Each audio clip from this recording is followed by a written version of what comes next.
ವಿರಾಜಪೇಟೆ ತಾಲೂಕಿನ ಅಮ್ಮತ್ತಿಯಲ್ಲಿ ಅದ್ಧೂರಿ ಗೌರಿ ಗಣೇಶ ವಿಸರ್ಜನೋತ್ಸವ. ಇತಿಹಾಸ ಪ್ರಸಿದ್ಧ ಬಸವೇಶ್ವರ ದೇವಾಲಯ ಸಮಿತಿಯ ವತಿಯಿಂದ ಜರುಗಿದ ಕಾರ್ಯಕ್ರಮ. 90ನೇ ವರ್ಷದ ಗೌರಿ ಗಣೇಶ ವಿಸರ್ಜನೆಯಲ್ಲಿ ಪಾಲ್ಗೊಂಡ ಆಡಳಿತ ಮಂಡಳಿ. ಬಸ್ ನಿಲ್ದಾಣದಲ್ಲಿ ಸ್ಥಳೀಯ ಪ್ರತಿಭೆಗಳಿಂದ ಸಾಂಸ್ಕೃತಿಕ ಕಾರ್ಯಕ್ರಮ ಅನಾವರಣ. ನಿರೀಕ್ಷೆಗೂ ಮೀರಿ ಆಗಮಿಸಿದ ಜನಸಾಗರ. ಸಭಾ ಕಾರ್ಯಕ್ರಮದಲ್ಲಿ ಮುಖ್ಯ ಅತಿಥಿಯಾಗಿ ಭಾಗವಹಿಸಿ ಮಾತನಾಡಿದ ಚೀನಾ ಸೋಮೇಶ್.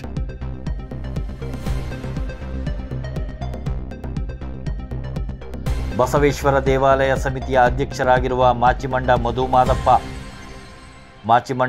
ಮಾದಪ್ಪ ಅವರ ಅಧ್ಯಕ್ಷತೆಯಲ್ಲಿ ಜರುಗಿದ ಸಭಾ ಕಾರ್ಯಕ್ರಮ.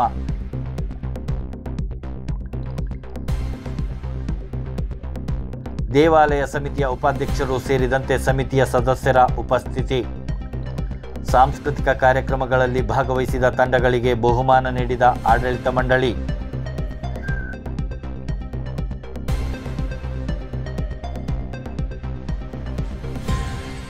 ಮಾಡಲಿಕ್ಕೆ ನಿಂತಿಲ್ಲ, ನಿಮ್ಗೆಲ್ಲರಿಗೂ ಗೊತ್ತು. 10 ನಿಮಿಷ ಕಾಲಾವಕಾಶ. ಇಲ್ಲಿ ಕಲಾವಿದರು ನಿಮ್ಮೆಲ್ಲರನ್ನ ಮನಸೂರೆಗೊಂಡು ಇಲ್ಲಿ ಸಂಭ್ರಮಿಸಿದ್ದೇವೆ. 90ನೇ ವರ್ಷದ ಸಾರ್ವಜನಿಕ ಗಣೇಶೋತ್ಸವವನ್ನು ಶ್ರೀ ಬಸವೇಶ್ವರ ಸಮಿತಿ ಮೂಲಕ ಆಚರಿಸುತ್ತಾ 15ನೇ ದಿನದ ಸಮಾರೋಪ ಸಮಾರಂಭದಲ್ಲಿ ನಾವೆಲ್ಲ ಸೇರಿದ್ದೇವೆ. ಭಾದ್ರಪದ ಮಾಸದ ಸಂಕಷ್ಟಹರ ಚತುರ್ಥಿಯ ಶುಭ ದಿನ ಇದು. ಮಂಗಳಗೌರಿಯೊಂದಿಗೆ ಮಹಾಗಣಪತಿಯ ವಿಸರ್ಜನೆ ನಡೆಯುತ್ತಿದೆ. ದಾರ್ಶನಿಕರು ಹೇಳ್ತಾರೆ, ಓಂ ತತ್ಪುರುಷಾಯ ವಿದ್ಮಹೇ ಚಕ್ರತುಂಡಾಯ ಧೀಮಹಿ ತನ್ನೋ ಬಸವೇಶ್ವರ ಪ್ರಚೋದಯಾತ್. ಹಾಗೆಯೇ ಶ್ರೀ ಆದಿಪೂಜಿತಾಯ ವಿದ್ಮಹೇ ಗೌರೀಪುತ್ರಾಯ ಧೀಮಹಿ ತನ್ನೋ ಗಣೇಶ ಪ್ರಚೋದಯಾತ್.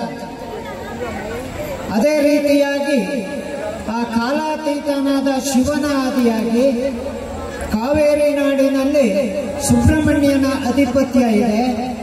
ತಾಯಿ ಕಾವೇರಿ ಮಾತೆಯ ತವರು ನೆಲ ಅಂತ ನಾವು ಹೇಳ್ತೇವೆ. ಸಾಮಾನ್ಯವಾಗಿ ಇಲ್ಲಿ ನೆರೆದಿರತಕ್ಕಂಥ ನಾವೆಲ್ಲರನ್ನು ಕೂಡ ನೀ ಯಾರ ಮಗಪ್ಪ ಅಂತ ಕೇಳ್ತಾರೆ. ನಾವು ಇಂಥವರ ಮಗ ಅಂತ ಹೇಳ್ತೇವೆ. ಅದೇ ಯಾವನೋ ಶತ್ರು ಶ್ರೀನಗರದ ಲಾಲ್ ಚೌಕ್ನಲ್ಲಿ ಭಾರತಾಂಬೆಯ ಧ್ವಜ ಹರಿಸಬೇಕು ಅಂತ ಕೇಳಬೇಕಾದ್ರೆ ಯಾವನಾನ ತಾಯಿಯ ಎದೆ ಹಾಲು ಕುಡಿದಿರತಕ್ಕಂಥ ಗಂಡು ಮಗ ಇದ್ರೆ ಬಂದು ಧ್ವಜ ಹರಿಸಲಿ ಅಂತ ಚಾಲೆಂಜ್ ಕೊಡ್ತಾರೆ. ಅಂತ ಸವಾಲನ್ನ ಜಗತ್ತಿನಲ್ಲಿ ಸ್ವೀಕಾರ ಮಾಡಿದವ ಏಕದೇವ ಆದಿಪೂಜಿತ ಶ್ರೀ ಮಹಾಗಣಪತಿ. ಹಾಗಾಗಿ ಅವನನ್ನ ಗೌರಿ ತನಯ ಅಂತ ಕರೆದರು, ಗೌರಿ ಪುತ್ರ ಅಂತ ಕರೆದರು.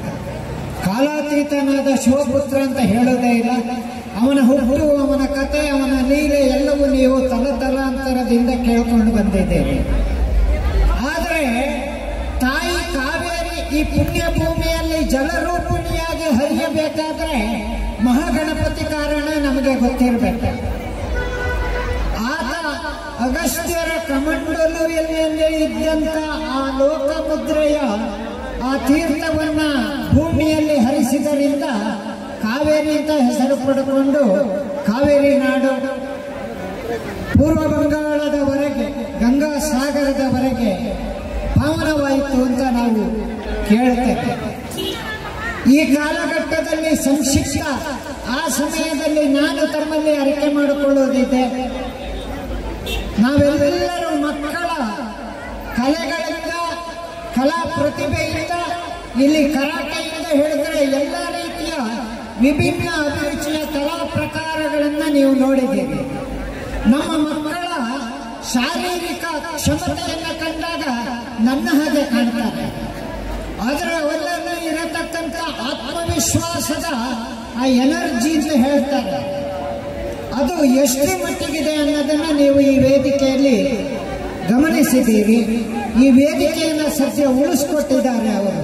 ನಾನು ಅಂದ್ಕೊಂಡಿದ್ದೆ ಮಧ್ಯದಲ್ಲಿ ಇದೆಲ್ಲ ಹುಡ್ಕೊಂಡು ಹೋಗ್ತದೆ ಅಂತ. ಇಲ್ಲ, ಅಂತಹ ತಾಕತ್ತು, ಪ್ರತಿಭೆ ಭಾರತದ ಪ್ರತಿಯೊಬ್ಬ ಹೆಣ್ಣು ಮಗುವಿನಲ್ಲಿದೆ, ಗಂಡು ಮಗುವಿನಲ್ಲಿದೆ. ಅದನ್ನು ತೋರ್ಪಡಿಸತಕ್ಕಂಥ ಅವಕಾಶದಲ್ಲಿ ಅಷ್ಟೇ ನಮಗೆಲ್ಲೋ ಕೊರತೆ ಇದೆ, ಸಮಯಾಭಾವ. ಹಾಗಾಗಿ ನಾನು ಈ ವೇದಿಕೆ ಮೂಲಕ ಅರಿಕೆ ಮಾಡಿಕೊಳ್ಳೋದಿಷ್ಟೇ, ತಾಯಿ ಮಗನಾಗಿರತಕ್ಕಂಥ ಮಹಾಗಣಪತಿಯ ಪೂಜೆಯ ಸಂಭ್ರಮದಲ್ಲಿ 90ನೇ ವಸಂತವನ್ನು ಕಂಡಿದ್ದೇವೆ. ಶತಮಾನದ ಕಡೆಗೆ ನಾವು ಹೋಗೋರಿದ್ದೇವೆ. ಈ ಕಾಲಘಟ್ಟದಲ್ಲಿ ಅಮ್ಮತ್ತಿಯ ಜನತೆ ನಾವು ಮೈಮರಿಬಾರದು, ಎಚ್ಚರ ತಪ್ಪಬಾರದು. ಕಲೆಯನ್ನು ಪ್ರೋತ್ಸಾಹಿಸುವುದೊಂದಿಗೆ ದೈವಿಕ ಕೈಂಕರ್ಯಗಳಲ್ಲಿ ಸಮಾಜಕ್ಕೆ ಸಮಾಜ ಒಂದಾಗಿ ಎದ್ದು ನಿಲ್ಲಬೇಕು. ಕೊಡಗಿನ ಜಾನಪದ ಭಾಷೆಯಲ್ಲಿ ಒಂದು ಮಾತು ಇದೆ, ನಾವು 10 ತಾಯಂದಿರ ಮಕ್ಕಳಿದ್ದೇವೆ, ನಾವು ಒಂದು ತಾಯಿ ಹಡೆದ ಮಕ್ಕಳಂತೆ ಅಮ್ಮತ್ತಿಯ ಜನಕೋಟಿ ಬಾಳ್ಬೇಕಂತೆ. 10 ತಂದೆಯರು ಸಲಹಿದ ಮಕ್ಕಳಿದ್ದೇವೆ, ಒಬ್ಬ ತಂದೆ ಸಲಹಿದ ರೀತಿ ನಾವೆಲ್ಲರೂ ಬಾಳ್ಬೇಕಂತೆ. ಅಂತಹ ಬದುಕು ಈ ಗಣೇಶೋತ್ಸವ ಪರ್ವದ ಮೂಲಕ ನಮಗೆಲ್ಲರಿಗೂ ಪ್ರೇರಣಾದಾಯಕವಾಗಿರಲಿ. ಹಾಗಾದಾಗ ಮಾತ್ರ ಭಾರತ ಭಾರತವಾಗಿಯೇ ಉಳಿತದೆ. ನಾವೆಲ್ಲರೂ ಆದಿಪೂಜಿತ ಗಣಪತಿಯ ಆದಿಯಾಗಿ 33 ಕೋಟಿ ದೇವಾನುದೇವತೆಗಳ ಆರಾಧಕರಾಗ್ತೇವೆ. ಒಂದು ವೇಳೆ ಮೈಮರೆತರೆ ಬಾಂಗ್ಲಾದ ಸ್ಥಿತಿಯನ್ನು ನಾವು ನೋಡಿದ್ದೇವೆ. ಮೊನ್ನೆ ಗಂಡು ಮೆಟ್ಟಿನ ನಾಡು ಮಂಡ್ಯದ ನಾಗಮಂಗಲದಲ್ಲಿ ಸಾರ್ವಜನಿಕ ಗಣೇಶೋತ್ಸವದಲ್ಲಿ ಏನ್ ನಡೀತು ಅನ್ನೋದನ್ನ ಒಮ್ಮೆ ನೆನಪು ಮಾಡಿಕೊಳ್ಬೇಕು. ನೀವು ಮಾಡಿಕೊಂಡು ಅಂತಹ ದೌರ್ಭಾಗ್ಯಪೂರ್ಣ ಸ್ಥಿತಿ ಹಿಂದೂ ಸಮಾಜಕ್ಕೆ ಬರಬಾರದು. ನಮ್ಮ ನಡುವೆ ಆರಕ್ಷಕ ಬಂಧುಗಳು ಹಗಲಿರುಳು ಸೊಂಟ ಕಟ್ಟಿ ನಿಂತು ರಕ್ಷಣೆ ಕೊಡಲಿಕ್ಕಿದ್ದಾರೆ. ಅಂತವರನ್ನು ಮಂಡ್ಯದ ಗಂಡು ಮೆಟ್ಟಿದ ನಾಡಿನಲ್ಲಿ ಅಟ್ಟಾಡಿಸಿಕೊಂಡು ಹೊಡೆಯುವಂತಹ ದೌರ್ಭಾಗ್ಯ ಸ್ಥಿತಿ ಬಂದಿದೆ ಅಂದ್ರೆ ನಾವು ಯಾವ ಸ್ಥಿತಿಲಿದ್ದೇವೆ ಅನ್ನೋದನ್ನ ನೆನಪು ಮಾಡಿಕೊಳ್ಳಿ. ಆ 90ನೇ ವರ್ಷದ ಸಾರ್ವಜನಿಕ ಗಣೇಶೋತ್ಸವ ಶತಮಾನದ ಕಡೆಗೆ ನಿರ್ವಿಘ್ನವಾಗಿ ಸಾಗಬೇಕು. ಅಮ್ಮತ್ತಿ ನಾಡು ಆ ಕೊಡಗಿನ ಎಲ್ಲೇ ವ್ಯವಸ್ಥೆಯಲ್ಲಿ ಅಸ್ಥಿರತೆ ಉಂಟಾದರೆ ತನ್ನಿಂತಾನೇ ಸ್ಪಂದಿಸತಕ್ಕಂಥದ್ದು. ಆ ಸ್ಪಂದಿಸತಕ್ಕಂಥ ನಾಡಿ ಮಿಡಿತದ ಆ ಕೆಚ್ಚಿನ ಕಲೆಗಳ ಬೀಡು ಅಮ್ಮತ್ತಿಯಾಗಿಯೇ ಉಳಿಬೇಕು. ಅಮ್ಮತ್ತಿಯಾಗಿಯೇ ಉಳಿಬೇಕಾದ್ರೆ ಭಾರತವು ಭಾರತವಾಗಿಯೇ ಉಳಿಬೇಕು. ಆದಿಪೂಜಿತನಾದ ಮಹಾಗಣಪತಿಯ ಆರಾಧನೆಯೊಂದಿಗೆ ಆ ಬಸವೇಶ್ವರನ ನಿತ್ಯ ಆರಾಧನೆಯೊಂದಿಗೆ ಆ ಗೌರಿ ಮಾತೆಯನ್ನು ಪೂಜಿಸಿ ವಿಸರ್ಜನೆ ಮಾಡಿದ ಮಾತಕ್ಕೆ ಇಲ್ಲಿ ನಮ್ಮ ಮಕ್ಕಳ ಪ್ರತಿಮೆಯನ್ನ ನೋಡಿ ಮೈಮರೆತು ನಾಳೆಯಿಂದ ನಾವು ಮಲಗುವುದಲ್ಲ. ಜಾಗೃತ ಸಮಾಜ ವ್ಯವಸ್ಥೆಯಲ್ಲಿ ಒಂದಾಗಿ ಒಟ್ಟಾಗಿ ಬಾಳುವಂತದ್ದಾಗಬೇಕು. ಅಂತಹ ಬದುಕಿನಿಂದ ಮಾತ್ರ ನಮ್ಮನ್ನು ನಾವು ರಕ್ಷಣೆ ಮಾಡಿಕೊಳ್ಳೋದು ಸಾಧ್ಯ.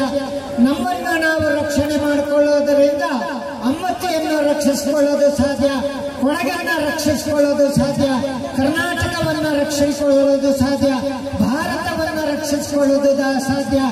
ಭಾರತ ಸುರಕ್ಷಿತವಾಗಿ ಇದ್ರೆ ಮಾತ್ರ ಜಗತ್ತನ್ನು ಸುಂದರವಾದ ವಸುದೈವ ಕುಟುಂಬಕಂ ರೀತಿಯಲ್ಲಿ 33 ಕೋಟಿ ದೇವಾನುದೇವತೆಗಳ ಆರಾಧಕರಾಗಿ ನಾವು ಭೂಮಾತೆಯನ್ನ ಭೂಮಂಡಲದೊಂದಿಗೆ ಬ್ರಹ್ಮಾಂಡವನ್ನ ಸುರಕ್ಷಿತವಾಗಿ ಕಾಣಲಿಕ್ಕೆ ಸಾಧ್ಯ. ಅಂತಹ ಶಕ್ತಿ, ಚೈತನ್ಯ, ಸೌಭಾಗ್ಯವನ್ನ ಮಹಾಗಣಪತಿ, ತಾಯಿ ಗೌರಿ ಹಾಗೂ ಬಸವೇಶ್ವರ ಕರುಣಿಸಲಿ ಅಂತ ಕೇಳ್ಕೊಳ್ತೇನೆ. ಒಂದು ಮಾತು ಹೇಳಿ ನನ್ನ ಮಾತು ಮುಗಿಸ್ತೇನೆ. ಚಾಮುಂಡೇಶ್ವರಿಯ ನೃತ್ಯವನ್ನ ನೋಡಿದ್ರಿ, ವಿದ್ರೋಹಿಗಳ ರಂಗವನ್ನ ಚೆಂಡಾಡತಕ್ಕಂಥ ಆ ಮಾತೆ ತ್ರೇತಾಯುಗದಲ್ಲಿ ಅಸುರಿ ಶಕ್ತಿಯ ಸಂಹಾರ ಮಾಡಿ ಆ ಕೋಪೋದ್ರಿಕಳಾದಾಗ ಈಗ ನೃತ್ಯದಲ್ಲಿ ನೀವು ನೋಡಿದ್ರಿ, ಆ ತಾಯಿ ಶಾಂತಳಾಗಬೇಕಾದ್ರೆ ಸಾಕ್ಷಾತ್ ಪರಮೇಶ್ವರ ಎದೆಯೊಡ್ಡಿ ಮಲಗಿದಂತೆ. ತಾಯಿಯ ಪಾದ ಶಿವನ ಹೃದಯಕ್ಕೆ ಸ್ಪರ್ಶವಾದಾಗ ತಾಯಿ ಎಚ್ಚರಗೊಂಡು ಶಾಂತಳಾದರು. ಅಂಥ ಆರಾಧ್ಯ ದೇವಿಯ ಭಕ್ತರು ನಾವಿದ್ದೇವೆ. ಶಕ್ತಿಯ ಆರಾಧಕರಾಗಿ ನಾವು ಎಲ್ಲಿವರೆಗೆ ಸಮಾಜದಲ್ಲಿ ಬಾಳ್ತೇವೆ, ಭಾರತವು ಮೃತ್ಯುಂಜಯ ಭಾರತವಾಗಿ ಉಳಿತದೆ. ಅಮ್ಮತ್ತಿಯ ಸಹಿತ ಕಾಶ್ಮೀರದಿಂದ ಕನ್ಯಾಕುಮಾರಿವರೆಗೆ ನಮ್ಮ ದೇಶ ಸುರಕ್ಷಿತವಾಗಿರುತ್ತದೆ. ಯಾಕೆಂದ್ರೆ ಕಾವೇರಿ ತವರು ಗಂಡು ಮೆಟ್ಟಿದ ನಾಡು, ರಾಷ್ಟ್ರದ ಗಡಿಗುಡಿ ಕಾಯತಕ್ಕಂಥ ವೀರ ಸೈನಿಕ ಪರಂಪರೆಯ ನಾಡು, ಆ ಕೆಚ್ಚಿನ ಕಲಿಗಳ ನಾಡು. ಎಲ್ಲ ಕಾಲಕ್ಕೂ ಆ ಶೂರ ಪರಂಪರೆಗೆ ಸಾಕ್ಷೀಭೂತವಾಗಲಿ ಅಂತ ಕೇಳಿಕೊಂಡು ಆ ಮಹಾಗಣಪತಿಯ ಆರಾಧಕರಾಗಿರತಕ್ಕಂಥ ನಮಗೆಲ್ಲರಿಗೂ ಕೂಡ ಬದುಕು ನಿರ್ವಿಘ್ನವಾಗಿ ಮುಂದೆ ಸಾಗಲಿಕ್ಕೆ ಸೌಭಾಗ್ಯ ಪ್ರಾಪ್ತಿಯಾಗಲಿ. ಇದೇ ರೀತಿ ನಮ್ಮ ಕಲೆ, ಸಂಸ್ಕೃತಿ, ಜೀವನ ಮೌಲ್ಯಗಳು, ಭಗವಂತನ ಆರಾಧನೆ ಚಿರನೂತನವಾಗಿ ಚಿರಕಾಲವೂ ಮುಂದುವರಿಯಲಿ. ಆಗ ಮಾತ್ರ ಭಾರತ ಮೃತ್ಯುಂಜಯ ಭಾರತವಾಗ್ತದೆ. ಜಗತ್ತನ ವಿಘ್ನ ನಿವಾರಕನಾದ ಮಹಾಗಣಪತಿಯ ಸಹಿತ 33 ಕೋಟಿ ದೇವಾನುದೇವತೆಗಳನ್ನ ನಾವು ಆರಾಧಿಸಿಕೊಂಡು ನಮ್ಮ ಯುವ ಪೀಳಿಗೆಗೆ ಸುರಕ್ಷಿತ ಸಮಾಜ ವ್ಯವಸ್ಥೆಯನ್ನು ಕಲ್ಪಿಸಲಿಕ್ಕೆ ಸಾಧ್ಯವಾಗ್ತದೆ. ಆ ಸೌಭಾಗ್ಯಪೂರ್ಣ ವ್ಯವಸ್ಥೆ ನಮಗೆಲ್ಲರಿಗೂ ಲಭಿಸಲಿ ಅಂತ ಕೇಳಿಕೊಂಡು ಒಂದೇ ಬಾರಿ ತಾಯಿ ಭಾರತಾಂಬೆಗೆ ವಿಘ್ನ ನಿವಾರಕನೇ ಒಂದು ಬಾರಿ ಜೈಕಾರ ಹೇಳಿ, ಭಾರತ ಮಾತಾ ಕಿ ವಂದೇ ವಂದೇ ವಂದೇ. ವಿಘ್ನ ನಿವಾರಕ ಮಹಾಗಣಪತಿ ಕಿ, ಬಸವೇಶ್ವರ ಸ್ವಾಮಿ ಕಿ, ಮಂಗಳ ಗೌರಿ ಕಿ. ಧನ್ಯವಾದಗಳು. ಓಂ ಗುರು ಬ್ರಹ್ಮ ಗುರು ವಿಷ್ಣು ಗುರುದೇವ ಮಹೇಶ್ವರ ಗುರು ಸಾಕ್ಷಾತ್ ಪರಬ್ರಹ್ಮ ತಸ್ಮೈ ಶ್ರೀ ಗುರವೇ ನಮಃ. ವಕ್ರತುಂಡ ಮಹಾಕಾಯ ಕೋಟಿ ಸೂರ್ಯ ಸಮಪ್ರತ ನಿರ್ವಿಘ್ನೇ ಕುರ್ಮೇ ದೇವಾಯ ಸುಧಾಂ. ಅಮ್ಮತ್ತಿ ಗ್ರಾಮದಲ್ಲಿ ಸುಮಾರು ಪುರಾತನ ಕಾಲದಿಂದ ಈ ಗಣಪತಿ ಪ್ರತಿಷ್ಠಾಪನೆಯಿಂದ ಮಾಡ್ಕೊಂಡು ಬರ್ತಾ ಇದ್ದಾರೆ. ಈಗ ನಾವು ಸುಮಾರು ಒಂದು 10-15 ವರ್ಷದಿಂದ ನಾವು ಹೊಸದಾಗಿ ಅರ್ಚಕರಾಗಿ ಬಂದಿದ್ದೀವಿ. ಈಗ ನಾವು ಸೆಪ್ಟೆಂಬರ್ 6ನೇ ತಾರೀಕು ಸ್ವರ್ಣಗೌರಿ ಆಗಮನವಾಗಿರ್ತದೆ. 7ನೇ ತಾರೀಕು ವಿಘ್ನ ನಿವಾರಕನಾದಂತಹ ಗಣಪತಿಯನ್ನು ಪ್ರತಿಷ್ಠಾಪನೆ ಹೋಮದ ಮುಖಾಂತರವಾಗಿ ಪ್ರತಿಷ್ಠಾಪನೆ ಮಾಡಿ ಇವತ್ತು 21ನೇ ತಾರೀಕು ಅಂದರೆ ಭಾನುವಾರ ಬೆಳಿಗ್ಗೆ 6 ಗಂಟೆಗೆ ಈಗ ರಾತ್ರಿ ಹೊರಡುತ್ತದೆ. ಪ್ರಮುಖ ಬೀದಿಗಳಲ್ಲಿ ಮೆರವಣಿಗೆ ಮುಖಾಂತರವಾಗಿ ಬಹಳ ವಿಜೃಂಭಣೆಯಿಂದ ನೆರವೇರಿಸ್ಕೊಂಡು ಬರ್ತಾ ಇದ್ದಾರೆ. ಆಡಳಿತ ಮಂಡಳಿಯವರು ಬಹಳ ಸುಸೂತ್ರವಾಗಿ ಕಾರ್ಯಗತವನ್ನು ಸಂಪೂರ್ಣವಾಗಿ ವ್ಯವಸ್ಥಿತವಾಗಿ ನಡೆಸ್ಕೊಂಡು ಬರ್ತಾ ಇದ್ದಾರೆ. ಈ ಪ್ರಮುಖ ಬೀದಿಗಳಲ್ಲಿ ಮೆರವಣಿಗೆ ಮುಖಾಂತರ ಹೋಗಿ ಬೆಳಗಿನ ಜಾವ 5:30-6 ಗಂಟೆಯಿಂದ ಮದ್ರೀರ ಗಣೇಶ ಅವರ ಕೆರೆಯಲ್ಲಿ ವಿಸರ್ಜನೆಯನ್ನು ಮಾಡಿ ನಾವು ಬರ್ತಾ ಇರ್ತೀವಿ. ಇದು ಪುರಾತನ ಕಾಲದಿಂದ ನಡ್ಕೊಂಡು ಬರ್ತಕ್ಕಂಥ ವಿಶೇಷವಾದಂಥ ಹಬ್ಬ ಅಂತ ಹೆಮ್ಮೆಯಿಂದ ಹೇಳ್ಬೋದು. ಹಾಯ್ ಎಲ್ಲೋ, ನಾನು ನಿಮ್ಮ ಕಾಣತಂಡ ಬೀನಾ ಜಗದೀಶ್. ಕೊಡಗು ಧ್ವನಿ ಡಿಜಿಟಲ್ ಮೀಡಿಯಾದಿಂದ ನಮ್ಮ ಚಾನಲ್ನ ಲೈಕ್ ಮಾಡಿ, ಶೇರ್ ಮಾಡಿ, ಸಬ್ಸ್ಕ್ರೈಬ್ ಮಾಡಿ.